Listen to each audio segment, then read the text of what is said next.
একবার এক গরিব লোক ছিল দরিদ্র, কিন্তু তার ঈমান ছিল অটল। প্রতিদিন ফজরের নামাজের পর সে আল্লাহর কাছে দোয়া করত। হে আল্লাহ, আমি গরিব, কিন্তু তুমি তো গরিব নও। তুমি চাইলেই আমাকে রিজিক দিতে পারো গে। একদিন এক ধনী ব্যক্তি রাস্তা দিয়ে যাচ্ছিল। সে ওই গরিব লোককে দোয়া করতে শুনল।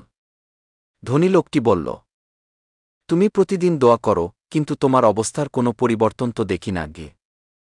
গরিব লোকটি হেসে উত্তর দিল, আপনি শুধু বাহ্যিক পরিবর্তন দেখছেন, কিন্তু আমার অন্তরের শান্তি ও আল্লাহর প্রতি ভরসা অনেক বেড়েছে গি। ধনী লোকটি ভাবল, এমন নমান আমি কোথায় পাব? সে গরিব লোকটির পাশে বসে তার সাথে সময় কাটাতে লাগল। ধীরে ধীরে ধনী ব্যক্তির হৃদয় নরম হয়ে গেল। সে তাওবা করল, সৎ পথে চলতে লাগল এবং গরিব ব্যক্তিকে ব্যবসার জন্য টাকা দিল।